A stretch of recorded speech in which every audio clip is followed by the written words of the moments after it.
may be wondering, what does my social life have to do with healthy aging? Well, a lot more than you may realize. In this video, I'm going to share with you the three basic types of connections that we have in our lives, the impact on your health, and the dangers of loneliness. Also including some tips on building healthy relationships and what I'm currently doing in my own life as an introvert to build healthier, more meaningful relationships. Let's dive into it. So the first thing, I want to define what a healthy social connections actually look like. Your relationships tend to fall into three categories. Intimate connections, meaning those close family, friends, people that you know really well, and people that know you really well.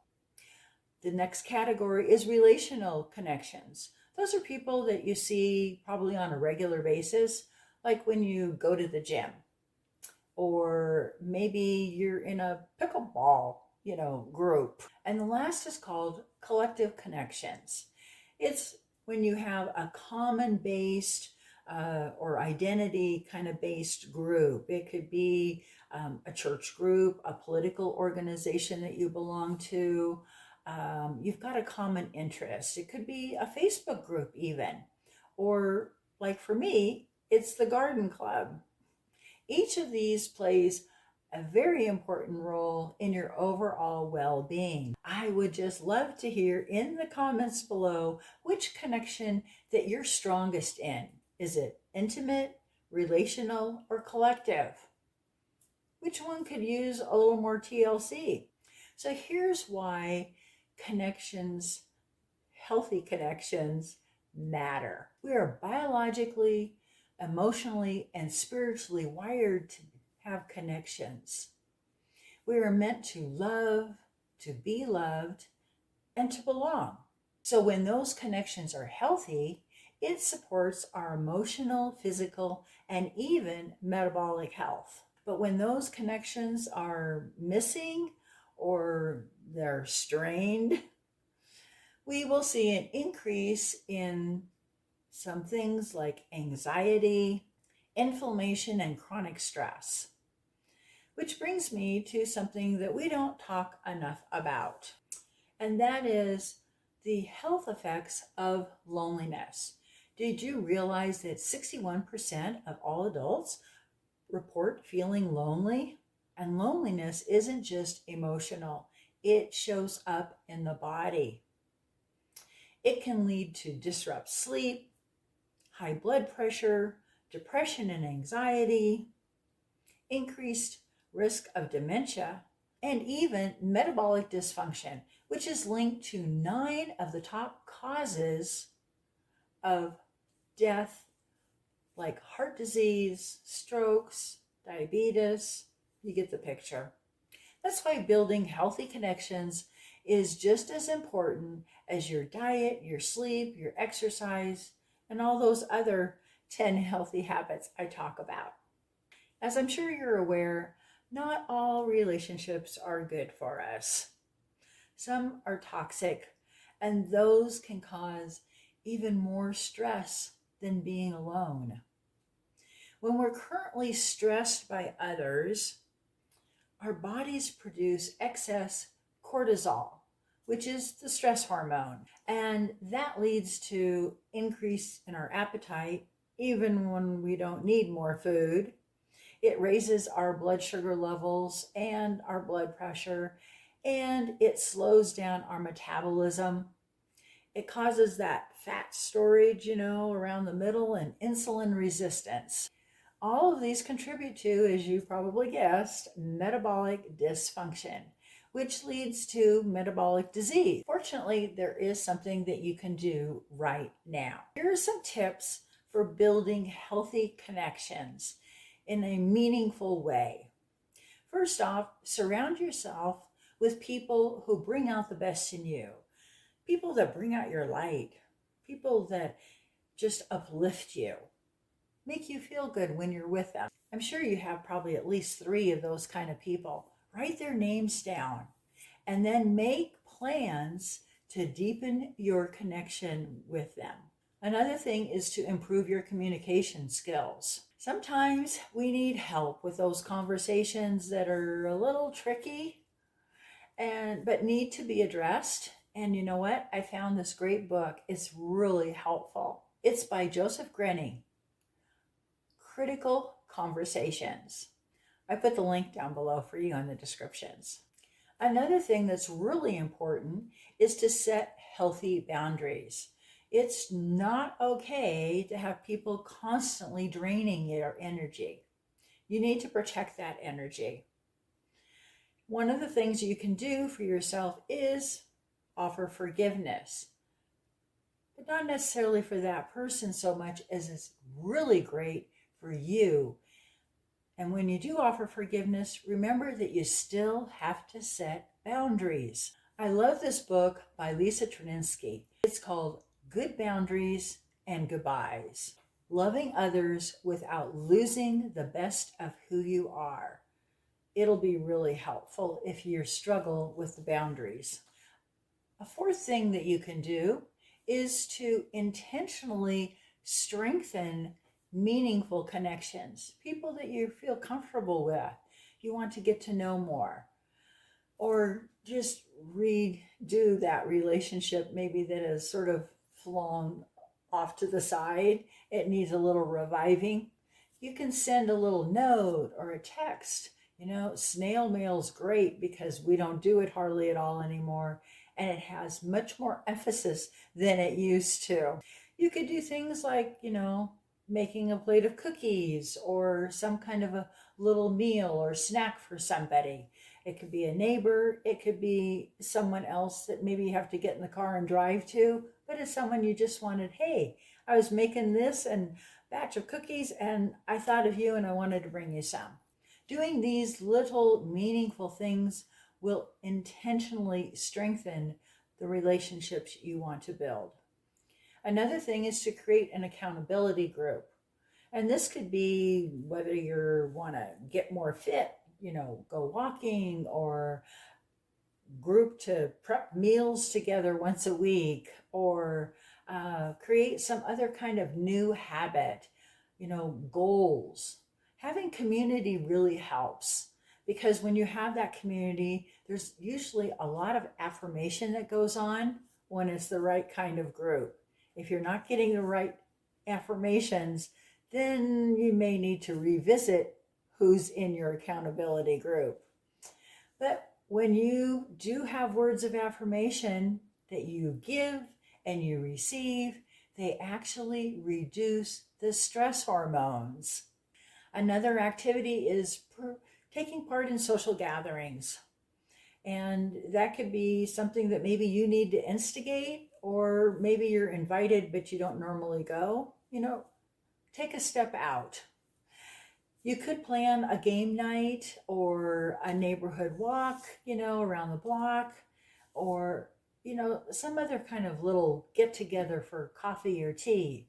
All those small steps help to build big in the connection bank. Another activity is actually performing acts of kindness or of service. It could be volunteering for a group at school or churches. It could be writing thank you notes. Once again, baking those cookies. Anything to help others is going to help you as well. It's going to give your health a boost. It's like a natural dose of happiness. So what am I doing now? Well, in case you're wondering, I'm still working on all this too. You may not realize it from the videos that I do, but I am very much a really strong introvert. So reaching out and creating relationships has always been kind of a struggle for me. But from all my studying, I have realized it's something I need to do, as hard and as intimidating as it can be, because it's so good for my overall health. It takes effort to learn about new people and to make new connections. But One of the things that is really important in helping wise, besides all those other health things I mentioned, is it's good for our cognitive health. And I don't know about you, but I realize that getting older, I want to age gracefully, I want to age better, and having good cognitive skills is really important to me. So that's why I push myself a little bit more. It's good for my brain, my body, and my soul. I once heard someone say, think of it as a workout for your soul and your happiness and your brain health. So here's a few things that I do to make new friends and deepen relationships that might be helpful for you. First off, I schedule it. I make a plan. I actually write it in my calendar down when I'm going to make a call or sit down and write some notes or text somebody or get on social media, which I don't do much anymore, but make some connections. The other thing that I do, and I schedule it, is to make sure that I walk every day or almost every day. And just walking around the block, not a big, huge walk. Those are other scheduled times, but it's nice. It's fun to do. You end up stopping and talking to neighbors and learning about them. The other thing that was beneficial about just getting out and walking is that my neighbor across the street actually saw me walking, and she approached me about us walking together. So we do that on a regular basis, not daily, but on a pretty regular basis. And because of it, we walk and we talk. So we have gotten to know each other pretty well. And I now feel like I have another really good friend. Another thing to do is to get involved in maybe spiritual based, faith based groups and activities. It's going to help you in a lot of other ways, which I'll talk about in an upcoming video. It is something I admit that since I have moved to my location that I'm at now, I haven't, taken part in. In the past, before I was either in church groups or women's Bible study groups on a regular basis, and it was very uplifting and good for me. And I'm sure I probably helped others in that group as well. Volunteering, that's another activity I used to do tons of. Started doing it as a child because my parents volunteered so much. And it was always great. You were helping people, but it felt good too. So it was a win-win. I had no idea how important it was for our overall health and well-being. It is something that I haven't done as much since I've made my move, but I have started to get more involved in the club groups that I have joined since moving here. And that's one of the things that you can do. Find something that you like and have people that have common interests. And when they have a service project going on, take part in it. Another thing to do, which I haven't done either since I've moved, is to take a class. I kept thinking about, what class am I going to take? And I just didn't really know. And now I do know. I'm going to take a pottery class. I love throwing pots on a wheel. So that's something I'm going to take up again. Not right away. I got to wait a little bit till I have a little bit more time to include that into my activities. But there might be something else that you like, some hobby that you want to learn about or get reacquainted with. There's things at community centers, adult education, the libraries. They all have places that you can take classes. Another thing is having a pet. So adopt a pet, or I've had pets all my life up until about 20 years ago. And I loved having pets, and it just isn't in my repertoire right now. However, I do get to pet sit. And when I pet sit, it is wonderful, especially when it's a dog. And fortunately, one of my daughters who has to travel for work, she will drop off her dog and he will stay with us for a while. He loves going out on walks. And what happens when we're out on walks? We stop and we talk. If you've been feeling a bit lonely lately, please know you're not alone. And know that it's never too late to strengthen the connections that you already have and reach out to build new ones. Comment below what type of connections that you are working on right now. Is it intimate, relational, collective? And if you want to learn more about my healthy aging habits, check out my videos playlist. If you found this video helpful, be sure to give it a thumbs up, hit subscribe so that you don't miss on any other upcoming videos that I do that will help you to age healthier, happier, younger, longer, and stronger inside and out.